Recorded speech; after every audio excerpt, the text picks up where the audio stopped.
right. So welcome everybody. This is our third episode of achieving amazing sales results through partner collaboration within an ecosystem. This is our third episode, but what we were talking about was 5 parts to achieving successful partner collaboration within an ecosystem. So this is the third episode, but the second part of achieving that collaboration.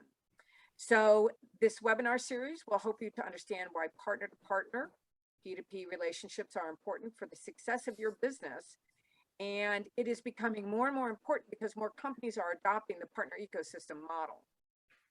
And today we are discussing how to assemble the right partners to delight your customer. And this is step 3 to faster sales, bigger deals, and higher close rates.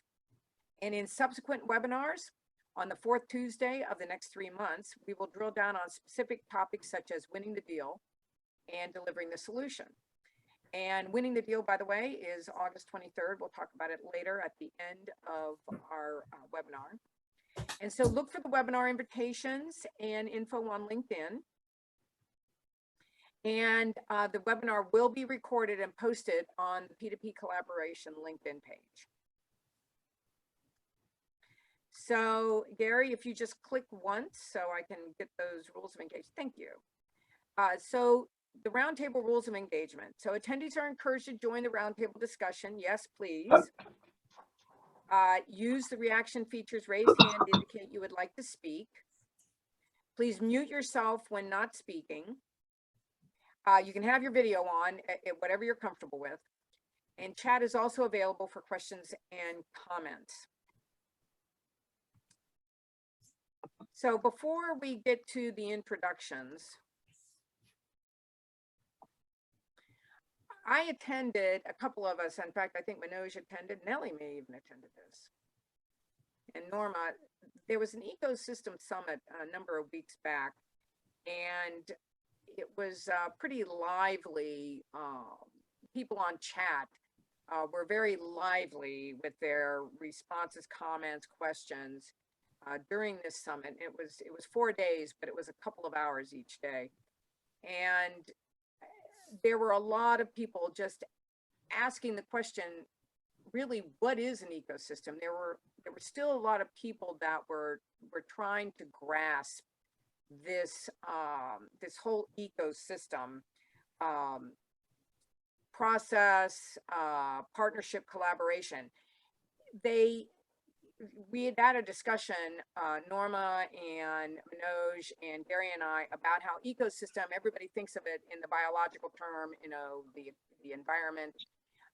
And really, we're using this term ecosystem for partners and organizations, companies coming together to come up with some solution for a particular customer.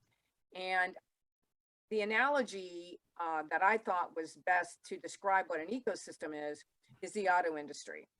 And the auto industry has been an ecosystem since its very beginning because Ford does not make all the parts. Ford, actually, GM, Mercedes, they rely on other companies and partners to put in the necessary parts to create a final solution, which is an automobile. And so Ford does, it puts everything together. So they kind of manage this all the partners and this ecosystem that is brought together to build this car. And along with that, there are other kind of ancillary organizations and other things that partners do besides just providing the parts. They also provide services. So financial services, insurance. So they even bring in other organizations so that the result is this car that you can get financing on and that you can insure. And that's just a very simple way of explaining what an ecosystem is. But I know there's a lot of folks out there right now that are trying to grasp onto that. So I just wanted to briefly go through this analogy. I think the PC and the computer industry, building laptops and PCs is also a very, very good one as an analogy. And so anyway, stepping to our panel introductions. So Gary, if you could move the slide to us. Oh, I'm not sure now. Go back, there you go. Yep. And I'm Dee Dee Has, and I am a channel sales strategist and coach and practitioner for DLH services. I've been in the channel, I would hate to say, since about 1985, working for the partner and for the vendor. So that is me.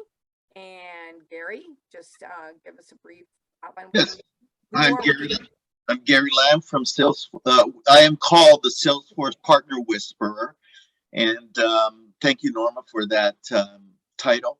I work with Salesforce consulting partners, which are SI partners and ISV partners, to better their go-to-market with Salesforce, to engage and build their brand and marketing message so that they can co-sell together in a successful manner. Norma? Yes, Norma Wattenpaugh. My company is Phoenix Consulting Group.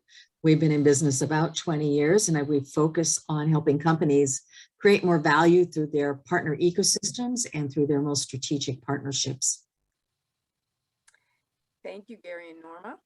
And I would like to introduce our guest speaker, Manoj Bhatia. I have known Manoj for a long time. There are many of you on this webinar that have also known Manoj. Many of us were and are still members of the Association of Strategic Alliance Professionals. And Manoj is an expert in assembling and bringing together the right partners. And so Manoj has worked in companies like Cisco, Verizon, GE Energy, in assembling and managing the ecosystem of partners for the entire alliance spectrum. So VARs, ISVs, technology partners, OEMs, startups, and now hyperscalers, marketplaces. And in his current new role as VP of Business Development for Intrado, he is driving innovations and partnerships in life and safety business that entails working in areas of emergency calling, public safety, and related telecom applications. So thank you so much, Manoj, for joining us as our guest speaker. Yeah, thank you so much. It's great to see you, as always. And I am now going to hand over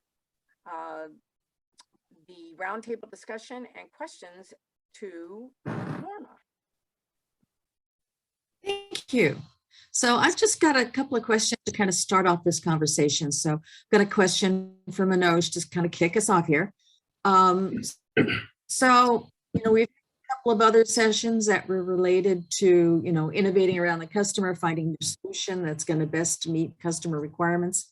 But when you do that, you often realize you have gaps in your value proposition. It's very rare one company can do it all these days.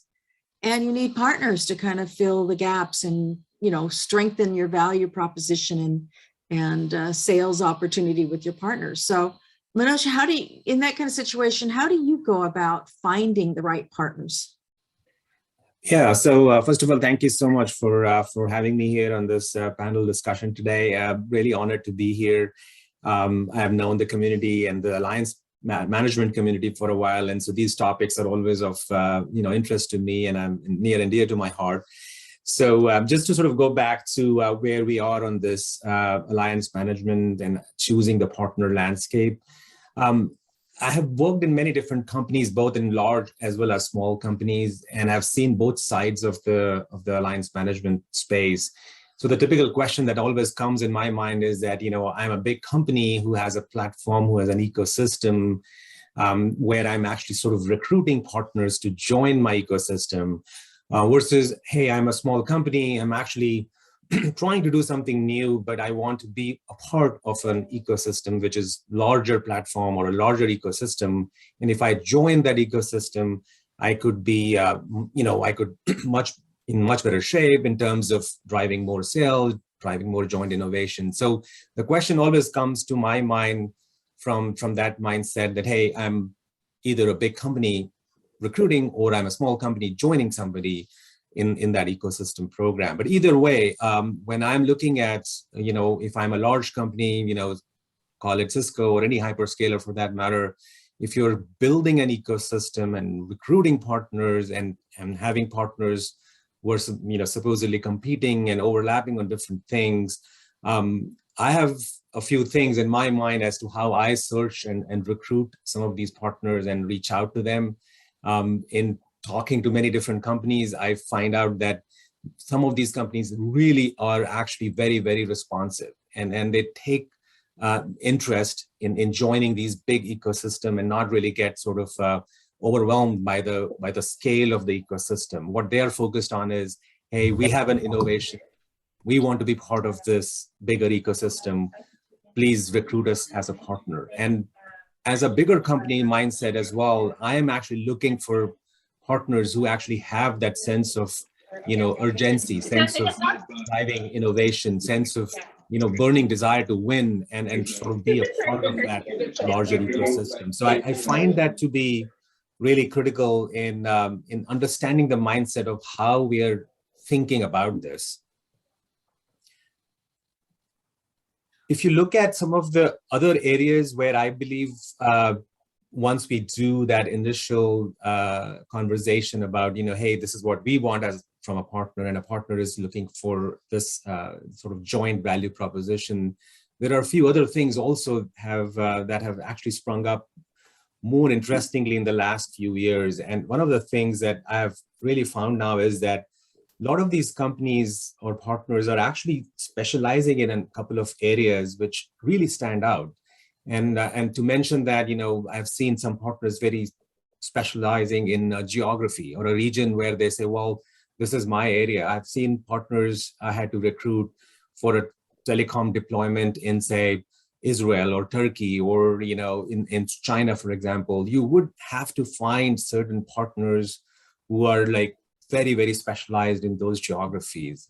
Same thing with, public sector and federal as well. There are spaces in those segments where even if you have the technology, but if you have not been working in that space for a while, you might not be the right fit for that segment.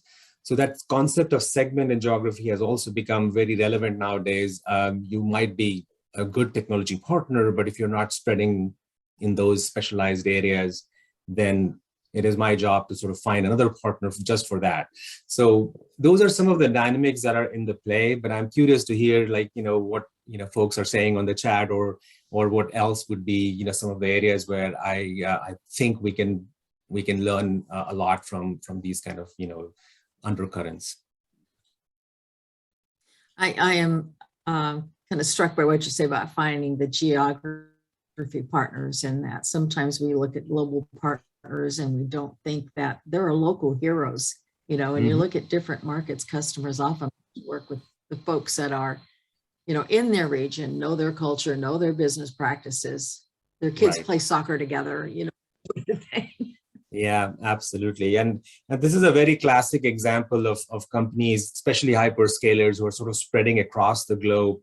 Obviously, having enterprise is an area where companies have a global presence. So if they are coming up with a solution, they would obviously want that solution to work in all the countries across the globe. And they might say, well, yeah, start as a phase one in, say, Europe or North America. But when they're conceiving a solution with the partners, they do want that who would be my partner in that particular region, or at least the partner who is leading the conversation about the solution delivery and deployment has to take care of that piece as well. So it's just sort of the stitching of the story together. You have to find out areas where partners do specialize. And even though they are very responsive and they want to work and they want to proactively respond to your joint value proposition, you still have that need of specialization in certain areas where you have to find certain partners in that way. So I'm excited about some of the opportunities and exposure that I got when I looked at these different areas of partnership. One thing I find is that, when they say that no plan survives contact with the enemy, I find that no plan survives contact with the partner either, is that they have ideas. Yeah, absolutely. Yeah, How do you engage absolutely. partners in that kind of collaborative, innovative, exercise, especially with, when you're trying to solve a customer's problem? Yeah, so I think one of the other things that I've also noticed in the last few years, based on my experience working in different companies, um, people are definitely more receptive about this idea that, well, I know in this ecosystem there are people who are competitors of mine, but it's okay. It's really okay to be, focused on my value proposition, what I bring to the table. And as a partner of a larger firm or a company that is sort of building an ecosystem, there is no reason for anyone to feel a little bit concerned or overwhelmed about this idea that, well, oh, I got 6 different companies trying to partner with me, and all of them have a similar value proposition. They sort of seem to compete against each other. So where should I start? Should I just pick 1 out of 6, or should I drop the ball on some of them? And I think people in the last few years, compared to what it was, say, maybe a decade back, I think we are much more receptive about this idea that we will be able to accommodate 4 different competitors into the ecosystem. And even those companies who are competing against each other, they know that they're all part of the same ecosystem, and they're okay with it. It's not like, hey, you also join, and now like we are more bigger enemies now, or bigger competitors now, just because we are part of the same ecosystem. I think there is much more receptivity now and openness now to accommodate and be accepting to this idea that competitors will be there all across the ecosystem. You used to be like very alarmed by this term of co-opetition, right? And there is a competitor, there is a collaborative partner. But now I think we are just past that stage. We don't even talk about, whether you're a competitor per se, or you would be like truly a collaborative partner. Yes, there will be some areas of overlap, but let's not talk about that. Let's talk about the areas where we would excel, or where we would have some joint value proposition, or where we can sort of drive more sales. So I think we are much more accepting and open to this idea of expanding the conversation rather than getting hung up on the competitive aspect. There are a couple of questions that came up, and really Sure. good interaction. If anybody wants to speak, you can also raise your hand. But Nellie says, how and where do you find partners, specifically resellers? Should you try before you buy? Try out partners on pilots before committing. And somebody said maybe give them a smaller deal project to start with to see if they can live up to expectations. Manoj, if you have any comments on that, that'd be great. So I think that's a very good question. The way I have found so far, the reseller / channels community, if you think about it, that community of partners and resellers have gone through a lot of evolution in the last few years, simply because of changing landscape. Cloud, you can say, is a big driver in all this digital transformation. Post-pandemic times, things have changed. The resellers are still there. It's just that they're sort of morphed into a new category called partners. They're not really using any specific term that, hey, I'm a reseller, or I'm, an MSP, or I'm like a, value add, partner or something. So they are really looking at, redefining themselves, touching on areas where they can help and be a partner in that ecosystem. I've seen many partners, resellers, sort of shying away from using that term that they are a VAR or they're a reseller. Yes, they are a partner of say Cisco, but they would like to work with us. And sure enough, they would like to have a POC or demo or kind of set up some kind of a lab to try out new things. And Cisco has done a great job in sort of providing that kind of a sandbox environment to enable partners to jump in and try out new things. But it's definitely the onus of driving some of these POCs or initial proof of concepts to drive new ideas, that onus still lies on sort of the bigger company because of the budgets and resources that they have. And many companies, I would say most of the companies, have done a great job in driving that, whether it's Salesforce or Cisco or Verizon. I mean, they would definitely welcome that idea that yes, there is a company who wants to try out new things. Why not give a chance to them on a pilot?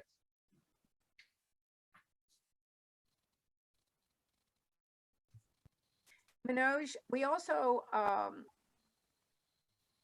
Bill Martin also mentioned, on an ecosystem, there are no real competitors. It was a comment, as we are all interdependent on each other, even if it's indirectly. We all have a function in it. Right? And what are some best practices on how to connect with other partners and expose our company's capabilities? Yeah, so I think when we are recruiting partners, and I have been on the other side as well, like, now I'm working in a smaller company and I'm trying to be a part of a larger ecosystem. And both ways, whether I'm larger company trying to work with partners, the value proposition or exposing a company's capability in the right way is a very, very strong, I would say, requirement right now, simply because if you think about it, the attention span for, in general, the attention span has actually shrunk over a period of time. So if you look at the value proposition story, everybody used to say, yeah, give me a one slide, or give me like one big punchline as to what exactly is your value proposition. You're an entrepreneur, you should be able to explain that. But a lot of the times, I've seen the best practices around this is, really have to get a shorter, crisper conversation to get people hooked and get people started on this. I've seen people coming up with, with an email marketing campaign, and that email marketing campaign is not having a whole bunch of things on the email. It's a very short, crisp email with a big tagline like, "This is the value proposition of my company. Would you like to talk with us? Would you like to partner with us?" A few years back, I used to see longer emails, people trying to say, "Hey, let's set up a meeting, let's discuss that." Now I just see a tagline, a big sort of a value prop headline coming in that takes my attention, and I do respond back to that. So I think there are certain best practices around being a little bit more concise and short and crisp about attracting that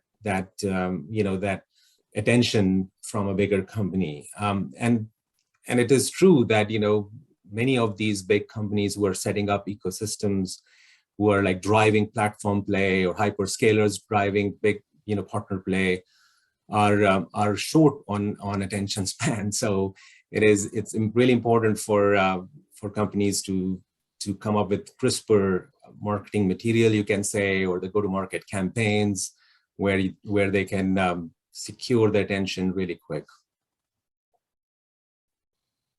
Hey, Manoj, you mentioned about your existing partner ecosystem, and in our previous sessions, we talked about looking at the customer, being customer centric, and then creating solutions that actually help the customer as opposed to just technology. So is there something that you've done or recruited partners based on a customer's tech stack, and how did you do that, and what worked and what didn't work? Yeah, so I can tell you that in telecom, that's where I have been the sort of, living and breathing for the last, couple of decades. In telecom, nobody has the complete story, right? So you really have to work with an ecosystem. You really have bits and pieces, going in. Even if you look at a very typical telecom stack, you will see, acronyms all across the place, saying, hey, this is a radio access network. This is my core network. This is my application. This is where I'm going on the cloud. So you would see many different components into that. And the stack looks very, very complicated, to say the least. But if I look at, and also the fact that, the telecom stack itself is going through the change, so even if you look at the stack, that is getting sliced and diced right now with new technology and levers.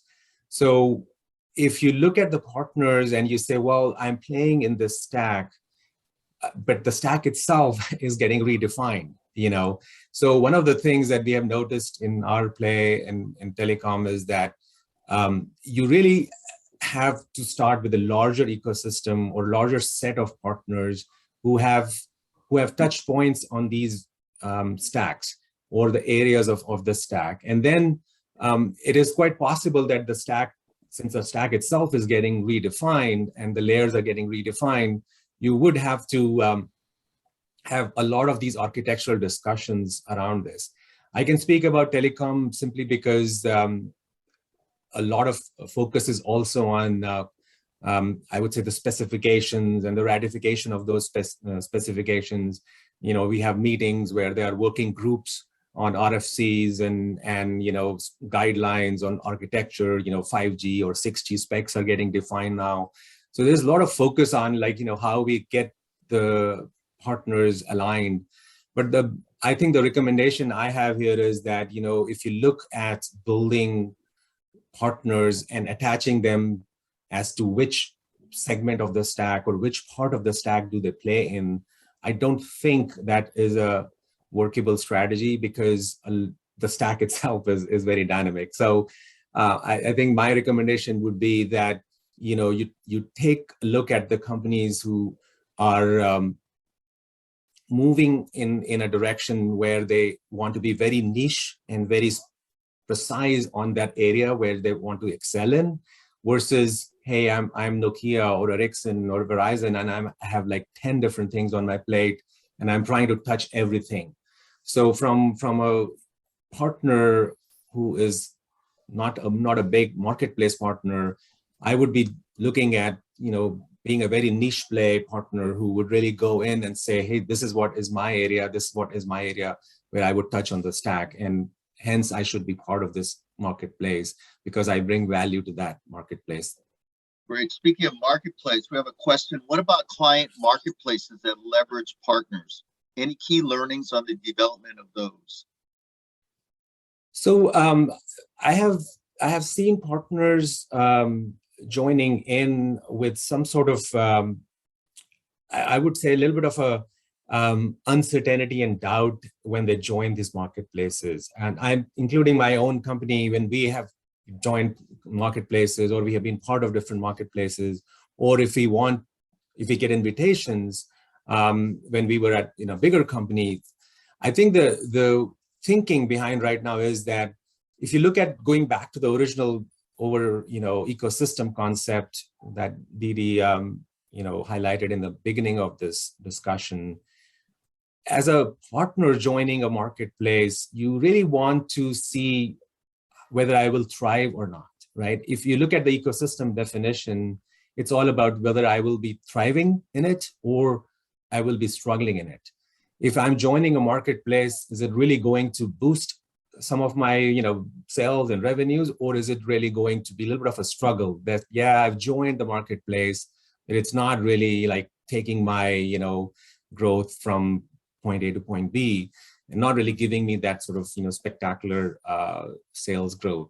So the way to think about this is, first of all, the partners need to have a little bit of a patience here. I think we are all learning in this whole process. When you join the partner or marketplace, the expectations need to be set in that way that don't think that this will be like a dramatic change in your whole process or in your whole sales motion. I think the second recommendation I would have here is that these partners who are joining these marketplaces really have to believe in this idea that we are actually expanding the marketplace. We are actually trying to expand the conversation. We're not really looking at from this angle that, oh, this is going to be just a namesake exercise, or this is, the climate or the business climate is not really friendly. There is some anxiety. There are some supply chain issues. There's pandemic crisis. So I don't know where this is going. I think that kind of, negative undertone to the inner is not good for the marketplace. When you are joining the marketplace or when you are part of that ecosystem, you have to have a very positive mindset of expansion, of growth. I think this is a practice or recommendation I would have for an alliance manager, and I try to do it myself as well, that you have to believe that things will be slightly better, with the ecosystem. You have to take that mindset of growth, that mindset of expansion, not really that, oh, well, I'm joining the marketplace, I want XYZ to happen, it's not happening, so hey, the marketplace is not really working for me. I think that sort of goes, in an antithesis to the ecosystem concept. The ecosystem concept is that I'm joining, I believe that this will be good, and hence I want to thrive along with competitors, along with other companies, along with the idea that yes, we are all together in this. Right. It's a positive mindset that needs to be the foundational principle here. Right.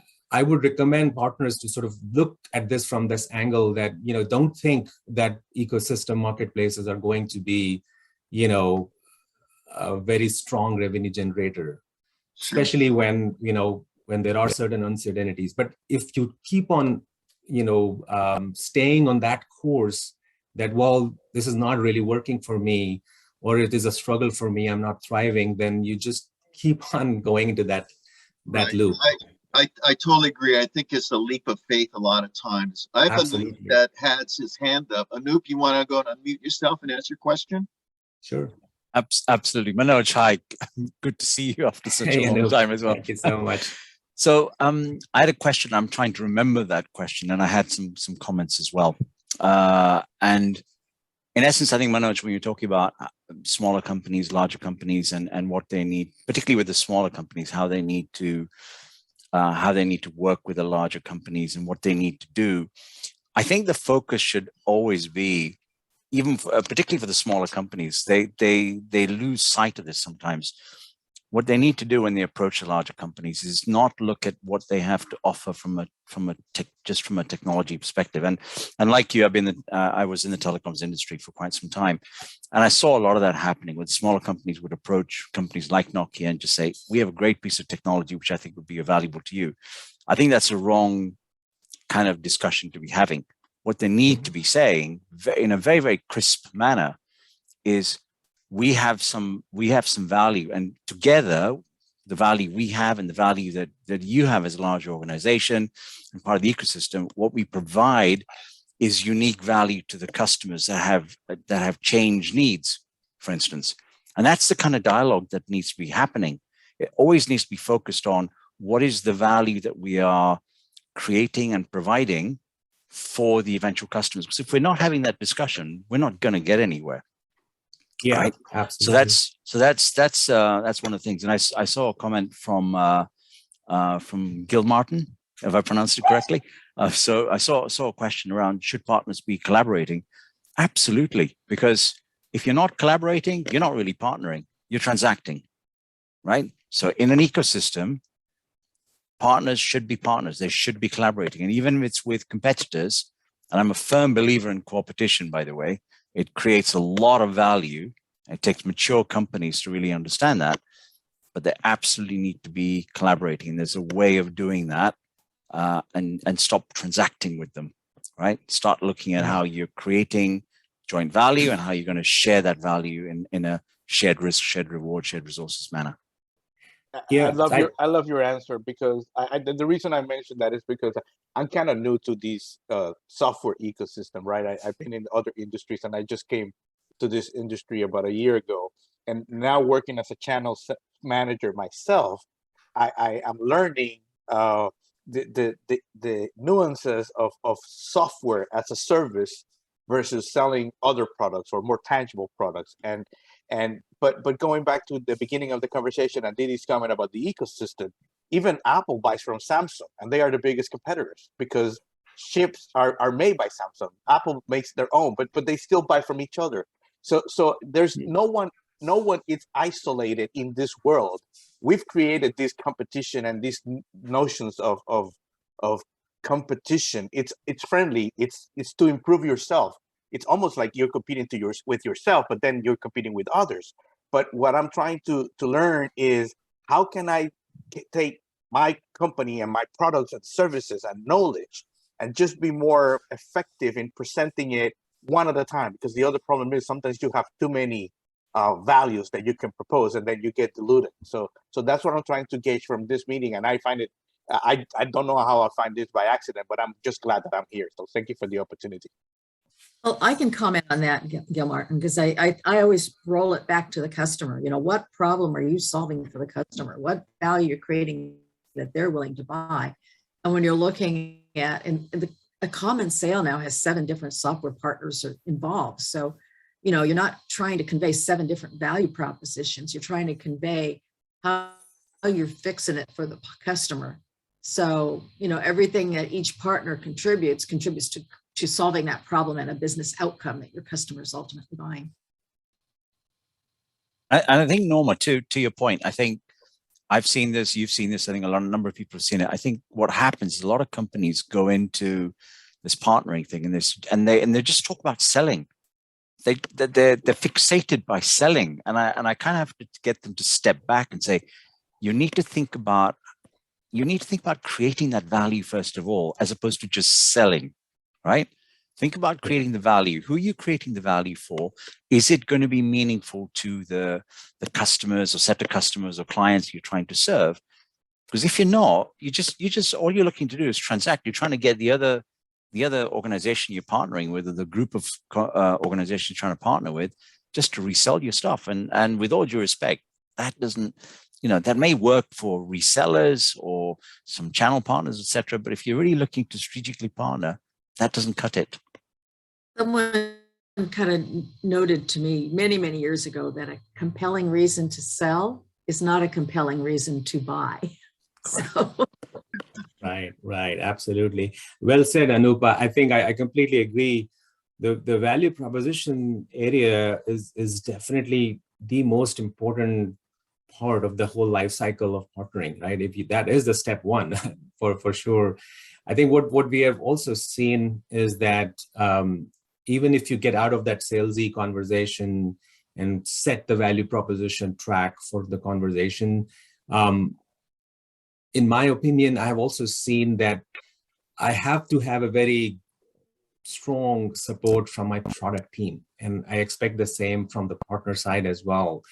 So if you think about the conversation process, whether you are in sales or business development or alliance management role, you are actually doing a value prop story, but very soon the value prop story has to shift, or at least has to take a track of product development, right? There has to be a product ownership somewhere in the back end, maybe not in the first conversation, but the second or third conversation will to lean towards that, because that's where we're sort of saying that, oh, there is a joint value proposition, and in that value proposition, you have to do some work on your product, your portfolio. We have to do some work, some product, and together we will work through that. So if you have the early buy-in or a stakeholder commitment from your product side, and if the other party also has the commitment from product side, then that sort of helps for sure. Great. We had one question that we didn't address from Unita, and she was just asking, she had a conversation with her new manager about email campaigns and making them short. Have you had experience in email campaigns, Manoj, with regard to this? Yeah, no, I'm you know, how many emails in a campaign would you recommend, or how many touch points would you recommend through these kind of campaign? Usually, you know, if I look at from my BD hat or wearing the alliance management hat, I'm looking at, you know, on Monday mornings, I usually take a look at a lot of these emails that have basically come over the weekend or you know, during the last maybe a couple of days that I've missed. Those are some of the, you know, initial campaign reach outs that definitely draw attention. So I think once a week to start with is not a bad idea if you really want to get somebody interested. You could definitely have a weekly kind of a campaign to get them, you know, listen to you. But if you are a large company and you're sort of, you know, looking at sharing certain ideas, then probably the frequency would be a little low, which means maybe once in 2 weeks. But I've seen many small companies, startups, reaching out to people to almost on a weekly basis, and really, sticking to that. On that, Manoj, somebody's asking, has anyone utilized the services of partner recruiting firms to augment their recruiting strategy? Have you had experience with that? Honestly, no. I haven't really utilized or contracted any services firm who is especially on that. It's a good question for sure. I mean, maybe there are firms who are actually doing that. What is one of the most standard ways of recruiting partners or getting those leads is obviously trade shows and conferences or business conferences where we usually go. Obviously during pandemic times things were slow, and so many the attendance has been very flaky in these conferences even now. So that is definitely an area where now you have to do something online or through digital way of recruiting partners, not just like face to face or meeting people at these shows. Absolutely. Is there anybody else in the audience that want to comment? Just unmute, and if you have any experiences, that'd be great. Yeah. Gary, what was the name of the company we ran across that does the search against a profile? Against the Norma. I don't remember. Didi. Okay. I have to figure that actually, I've run into some of Sherpa. these. Somebody said Sherpa is an example. Well, I've run into some of these recruiting firms before. One of the issues with getting a generic recruiting firm, and I'm going to assume that they're generic, maybe they're not, but you would have to have people who actually know what they're talking about when it comes to ecosystem channels or channel ecosystems, because it's so different than going out there and looking. You're recruiting partners, you're not getting leads for a customer, and partners should in many ways be treated as a customer, but at the same time they're not the person that's buying the stuff normally and that you're providing. So there's some other things, like what Nick was saying, there's value propositions that you got to keep in mind that are unique to them. Sure. Yeah, I'm also very impressed by these are definitely salesy conversations, but I'm also very impressed by what LinkedIn Sales Navigator and Zoom Info are doing. They do have a lot of those, I think they're running some AI engines in the back, and based on your profile, your search on people and where you're connecting, they keep on giving you suggestions and ideas that, hey, these are the other companies of your interest or potential interest. So I think from that perspective, Microsoft has done a great job in doing that kind of, AI analytics behind. So yes, these tools which are there for sales engagement, sales enablement, they do give a few tips here and there about, hey, this company is also doing similar stuff or could be of interest to you, or because you talked with somebody at a company X, and now you should be talking to company Y because they are in the similar landscape. I've seen that work well through the distributors, like an Ingram, especially if you're an alliance and, your partner A, you're partnering with another alliance, and you want to know what channel partners you have in common that you might want to work with jointly. And they do a good job of saying, well, you've got these partners that have certifications for both companies, or you've got these partners who have one but not the other, but could be recruited over. So they have, of course, they have all the huge database and ability to search and sort on it. Sure. Nancy also said something here. Once you create, Nancy, once you create an IPP, how do you develop a list and gather the data behind it? I'm not sure. Ideal partner profile. Thank you. Yep. Okay. Yeah, the data. Okay. Gather the data behind it. It's just if you don't have the technology, it's a lot of manual work. It's this is yes. This is all manual work for sure. And it's Who's the organization that does the 501, the top partners? I get them. Who is that? Well, and actually, one way to track start, Nancy's asking where to start. Well, there is, Go to your competitor's partner website, well, who are there's, they with? there's If top they're coming together- partners. There's top partners that, there's and it's a website.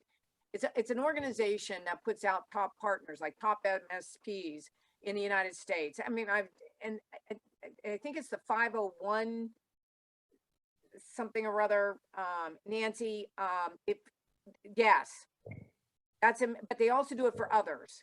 And besides MSPs, Bar, so- Bar 500, I mean, they used to, yeah, they something put like that. In fact, puts I out did a this. Bar 500 every, I did this years and years ago to look for partners. And what I did is I just Googled top MSPs, top VARs, technology, like that. And that's when some of these lists came up from publications that have been running these things for a long, long time. Also, I would recommend going to two websites. They're publications. They've been doing this for like 40 years. One is called MSP Insights. The other one is called VAR Insights. And that's for anybody who's asked. And I know that Yanita, you asked as well. So MSP Insights, VAR Insights, I would suggest signing up so that you can then get access to all the content there. They do not require you to pay anything. They're free, but they're great. In fact, we're publishing our recording on MSP Insights, and they don't sell lists, but what it is they're a great source of MSPs and VARs. And they will sometimes have the list of MSPs and VARs, and so you can gather a ton of information from them on those types of partners, MSPs and VARs. And Lisa made a comment. There are also experts you can access in a specific industry. So if you're talking industry vertical that understand that the ecosystem of players in that area. yeah. Many technology partners aren't going to appear on reseller lists. So you have to look for them in a way. Right. Right.